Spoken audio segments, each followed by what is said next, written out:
तो आज नकली दूध बनाने के लिए हमें क्या चाहिए? सबसे पहले इजी चाहिए जिससे हम सर्दियों में कपड़े धोते हैं।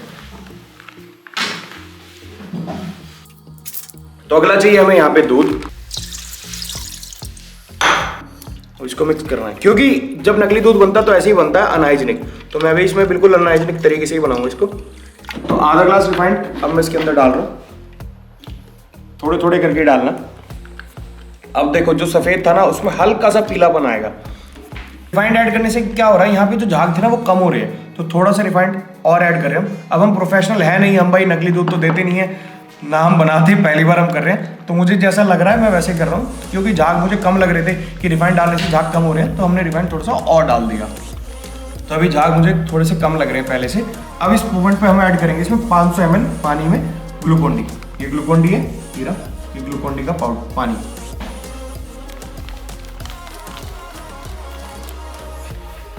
ऐसे ग्लूकोन डी का पानी जाएगा, देखो क्या होता है यहाँ पे, ये गया। अब यूरिया भी मैं इसमें डाल देता हूँ, ये रहा इतना यूरिया मैं इसके अंदर डाल रहा हूँ। अब यूरिया क्या होता है, खाद होती है जो हम अपने खेतों में देते हैं, वो खाद भी इसके अंदर डालते हैं लोग। तो सोचो कितनी सारी चीज़ें होती है जो हमारे शरीर को नुकसान देती हैं। तो यूरिया मैंने इसमें डाल दिया। तो यार मुझे थोड़ा सा बाहर जाना पड़ गया था, आके मैंने कपड़े वपड़े चेंज कर लिए, बट यहाँ पे दूध हमारा तैयार हो गया। 2 घंटे हो गए इसको रखे हुए। अब देख लेते हैं नकली दूध हमारा कैसा बना है। आवाज़ तो बिल्कुल दूध जैसी आ रही है।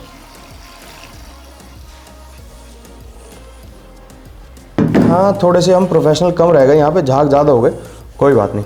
हमें तो कंपेयर करना है ना कि नकली दूध और असली दूध में क्या क्या फ़र्क होता है। तो इसको मैं यहाँ पे निकालता हूँ। अगर वैसे देखें, अगर ऐसे आप देखते ना तो एकदम दूध दिखाई देगा, बिल्कुल असली दूध जैसा दिख रहा है। यहाँ पे स्मेल में हल्का सा, यहाँ पे जो स्मेल है ना वो थोड़ी सी कमी रहेगी, झागों के साथ साथ स्मेल भी आ रही है हल्की सी साबुन की। तो मुझे लगता है थोड़ी सी साबुन जो हमने डाली थी ना स्टार्टिंग में वो ज़्यादा हो गई, बाकी दूध बिल्कुल हमारा सही बना है। तो हम दूध की टेस्टिंग करने वाले इससे, ये क्या टेस्टो मिल्क की टेस्ट किट है। यहाँ पे देखो first of its kind in India एक टेस्ट किट है जो हमें बताइए कौन कौन से टेस्ट करके ये सारे के सारे बोरिक एसिड का, डिटर्जेंट का, हाइड्रोजन पेरोक्साइड का, यूरिया का, स्टार्च का, न्यूट्रलाइजर, जो भी सारे टेस्ट है ना ये सारे करके दिखाइए कौन सा दूध अच्छा है, आज हमें पता चल जाएगा। अब देखो हमने अमूल के दूध लिए जो बहुत फेमस है। ये देखो अमूल का फुल क्रीम है, ये टोन्ड वाला है और ये होमोजेनाइज्ड है। होमोजेनाइज्ड मिल्क कौन सा होता है, देखो आपको यहाँ पे दिख रहा होगा होमोजेनाइज्ड मिल्क। ये होता है 3 महीने 6 महीने तक ये एक्सपायर नहीं होते। बाकी दूध होते हैं 2-3 दिन में खराब हो जाते हैं, वो 3-3 6-6 महीने तक चलते रहते हैं। ऐसे यहाँ पे मदर डेयरी का फुल क्रीम, टोन और होमोजेनाइज्ड वाला ये आ गया। और नेस्ले का ये रहा, एक नेस्ले का मिला, ये भी हमारा जो है होमोजेनाइज्ड मिल्क है। और ये क्या है, ये वो वाला नकली मिल्क है जो हमने बनाया था। अब मैं आपको दिखाता हूँ सबसे पहले टेस्ट हम कौन सा करने वाले हैं। तो सबसे पहले ये पैकेट से निकालने में दिक्कत होगी, इन्हें ग्लास में कर लेते हैं, तब दूध की टेस्टिंग करना शुरू करते हैं। तो देखो जितने दूध थे ना मैंने सारे के सारे ग्लास में कर लिए और बाकी दूध हटा दिया। तो यहाँ पे पैकेट लगा दिया ताकि आपको पता चलता रहे कौन सा दूध कौन सा है। अब मैं दिखाता हूँ सबसे पहले जो नॉर्मल सा दूध आपने देखा होगा डेयरी पे, तो वहां पे टेस्ट होता है इसका, ये है लैक्टोमीटर। अब लैक्टोमीटर देखो यहाँ पे भी लिख भी रहा होगा, ये लिख रहा ना यहाँ पे लैक्टोमीटर।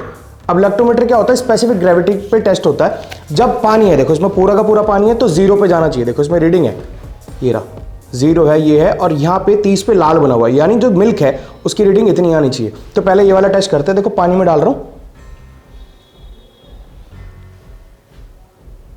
तो अब देखो 0 पे जाके जो है ना ये इलेक्ट्रोमीटर रुक चुका है। तो जैसे कि मैं बता रहा था 0 का मतलब है पानी, तो पानी में हमने डाला है तो 0 पे रुक गया। अब टेस्ट करते हैं अपने नकली दूध से। तो ये आया अपना नकली दूध, ये भर लिया हमने। तो अब नकली दूध में ये डाल रहा हूं मैं इलेक्ट्रोमीटर, अब देखते हैं क्या होता है। तो देखो कितना है, तो लगभग 0 के बराबर में। ये देखो अगर मैं इसको घुमा दूं ना तो 0 इधर आ रहा था, ये देखो ये रहा, तो 0 के आसपास ही है लगभग। इसमें पानी ही पानी है क्योंकि दूध तो इसमें जरा सा है।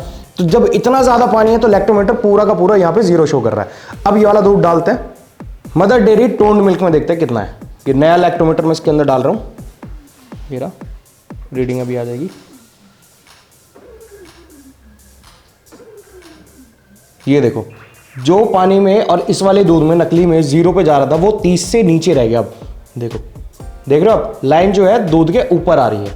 तो यहां पे लैक्टोमीटर में तो पास हो गया। Mother dairy full cream milk, इसमें कितनी रीडिंग जाती है अभी पता चल जाएगी। इसमें भी बिल्कुल सेम है, जो लाइन है 30 वाली वो ऊपर है, डूबी नहीं।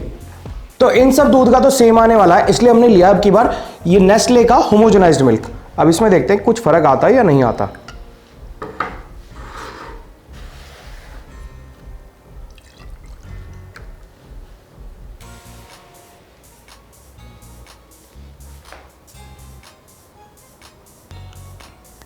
बराबर है, तो ये टेस्ट बिल्कुल बराबर है सब दूध के लिए। तो इस टेस्ट को नहीं करते, दूसरे टेस्ट करते हैं। तो अब हम करते हैं टेस्ट किट में जितने टेस्ट आए ना वो वाले। तो टेस्ट किट के अंदर क्या निकलता है, बाहर दो डब्बा है और अंदर से एक प्लास्टिक का ऐसा बॉक्स निकला है और इसके अंदर भाई ये देखो ये रहा, ये पर्चा दिया हुआ है। इस पर जिसको पढ़ना हो तो आप वीडियो को पॉज करके यहाँ पे पढ़ सकते हैं कि क्या क्या चीज़ कैसे कैसे होने वाली है। अब देखो इसके अंदर क्या निकला है, एक तो ये निकला है जो टेस्ट हम कर चुके हैं यहाँ पे, ये लैक्टोमीटर वाला वो निकला है ये रहा, और इधर ये ड्रॉपर है ये साफ़ करने के लिए, और इधर ये प्लग करे उठाने के लिए, और इसके अंदर निकलेगा जहाँ तक है लैक्टोमीटर ये रहा। तो ये लैक्टोमीटर निकलता है, वही वाटर का यहाँ पे 0 पॉइंट है, 30 पे रेड लाइन है दूध के लिए। ये सारा का सारा जो चीज़ है ये किट के अंदर निकलती है। ये पता नहीं किस लिए, तो ऐसे ही है। और अगर किसी को यूज़र मैनुअल समझ में नहीं आया तो देखो इंग्लिश में है, आप यहाँ पे पॉज करके वीडियो को पढ़ सकते हैं कि क्या क्या लिखा हुआ है यहाँ पे। और यहाँ पे दी हुई हैं यहाँ पे छोटी छोटी डिब्बियाँ। अब इन डिब्बी के अंदर सारे के सारे टेस्ट लिखे हुए हैं। देखो यहाँ पे अगर आप ध्यान से देखेंगे ना तो देखो यहाँ पे लिखा है 8वें नंबर का टेस्ट, 7वें नंबर का MQ1 है, ये न्यूट्रलाइजर हो गया, ये हाइड्रोपेरोक्साइड का टेस्ट हो गया। और इधर की तरफ आप देखेंगे तो आपको दिखाई देगा ये सोप का, डिटर्जेंट का टेस्ट है, स्टार्च का टेस्ट है, यूरिया का टेस्ट है, बोरिक एसिड का।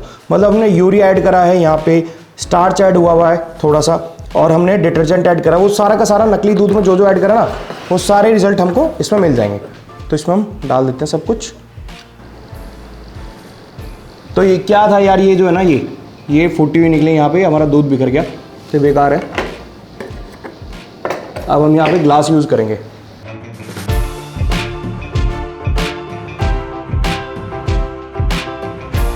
अब हमें 5 मिनट का इंतजार करना है। देखो जैसे यहाँ पे लिख रहा है ना, तो 5 मिनट के लिए इसको ऐसे ही छोड़ देते हैं। तो अभी 25 मिनट का हमें वेट करना था, अभी हमें 20 मिनट के आसपास हुए, 25 हुए नहीं है। और यहाँ पे आप एक बार वीडियो का स्क्रीनशॉट ले लो या पॉज करके आप देख सकते हैं कि क्या क्या टेस्ट है, मैं आपको बताता चलूंगा। अभी क्या है, यहाँ लास्ट से स्टार्ट करते हैं। अब इसमें क्या लिखा है, यहाँ पे जो लिखा है मैनुअल में लिखा है कि 25 मिनट से पहले कलर चेंज नहीं होना चाहिए। अभी 20 मिनट में देखो इसका कलर चेंज हो गया। MQ2 टेस्ट है वो फेल हो गया, MQ1 जो है माइक्रोबियल क्वालिटी का 1 वाला टेस्ट फेल हो गया, 2 वाला टेस्ट फेल हो गया। अब जो है तीसरा आता है न्यूट्रलाइजर का। न्यूट्रलाइजर में क्या होना था, कलर पिंक होना चाहिए था। अब पिंक हमारा ज्यादा हुआ नहीं है, बट फिर भी थोड़ा सा कलर चेंज हुआ है यहाँ पे। अब हाइड्रोजन पेरोक्साइड का जो टेस्ट है उसके हाइड्रोजन पेरोक्साइड के हिसाब से येलो होना था, पर ये येलो नहीं हुआ, व्हाइट हुआ, तो ये हो गया यहाँ पे पास। अब ये वाला जो टेस्ट है इसमें या तो ये न्यूट्रल रहता, ब्लू येलो या ग्रीन आता हल्का हल्का, बट इतना नहीं आया, ये हो गया प्रॉपर येलो, यानी डिटर्जेंट का जो टेस्ट था वो फेल हो गया। सोप डिटर्जेंट वाला टेस्ट इससे फेल हो चुका है। अब ये वाला जो टेस्ट आता है ये आता है स्टार्च का टेस्ट। स्टार्च में ये हल्का सा ब्लू होना चाहिए था, बट ब्लू नहीं हुआ, व्हाइट हो गया, यानी यहाँ पे हमारा नकली दूध पास हो चुका है स्टार्च के टेस्ट में। अब ये वाला जो टेस्ट आता है ये यूरिया का टेस्ट आता है। यूरिया के में इसको येलो होना चाहिए था, बट ये येलो नहीं हुआ, बल्कि हमने यहाँ पे यूरिया डाला था, यूरिया डालने के बाद भी ये व्हाइट रह गया, तो ये वाला टेस्ट इसने पास कर लिया। अब ये जो टेस्ट बचा लास्ट वाला, ये बोरिक एसिड का टेस्ट है, और इस टेस्ट में फेल हो गया। ऑल्दो हमने बोरिक एसिड इसमें डाला नहीं है, फिर भी इसका कलर येलो हो गया। अगर ये व्हाइट रहता तो बोरिक एसिड वाला टेस्ट भी ये पास कर जाता। तो अभी यहाँ पे कई टेस्ट ये पास कर गया, कई टेस्ट फेल कर गया, क्योंकि ये जो दूध था ये नकली था। अमूल गोल्ड का गिलास यहाँ पे आया, ये रहा, इसमें तो मलाई भी आ गई, देखो इतनी देर रखा रहा।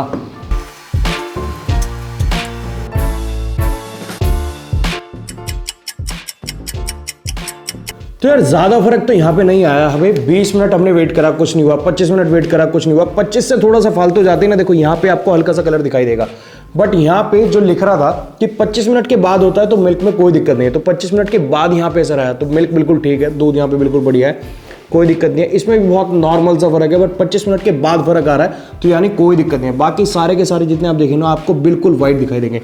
तो जितने दूध हैं बिल्कुल सारे के सारे ठीक है। तो मतलब जो फेक मिल्क है ना, सिर्फ वो ही आइडेंटिफाई हो सकता है इन सारे टेस्ट से, क्योंकि इसमें भाई बोरिक एसिड का टेस्ट है।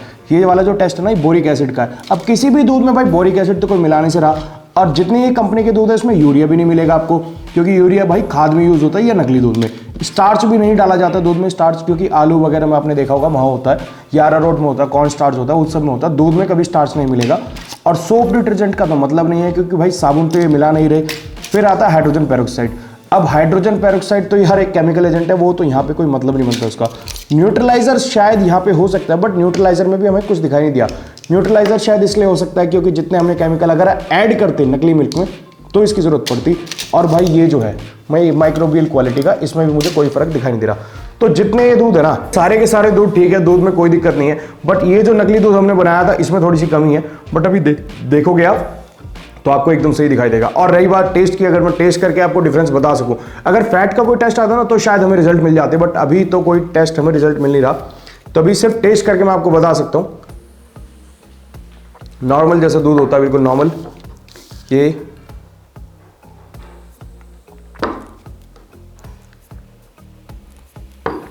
हाँ, इसका थोड़ा सा टेस्ट अलग है। अगर टेस्ट के आधार पे चलते हैं तो इसका टेस्ट अलग है। और ये नहीं तो मलाई भी जम गई, देखो ये रही, बहुत देर हो गई ना तो यहाँ पे मलाई भी आ चुकी है। ये रही मलाई। और ये अमूल गोल्ड, ये टेस्टी है। और ये नेस्ले वाला, इसका भी टेस्ट थोड़ा थोड़ा इसके जैसा है। जैसे ये होमोजेनाइज्ड मिल्क है ना, इनका टेस्ट थोड़ा सा अलग होता है। और अमूल का होमोजेनाइज्ड जो मिल्क है, इसको भी देख लेते हैं। इसका भी टेस्ट थोड़ा सा अलग है। तो इस टेस्ट किट से, ये वाली जो टेस्ट किट थी ना हमारी, ये टेस्टो मिल्क से सिर्फ नकली दूध का पता लग सकता है। और जो ये वाले दूध है, इन दूध से पता क्या हो सकता है, इन दूध को लेके जाओ और चाय बना लो। मैं जा रहा हूं चाय पीने। Bye bye.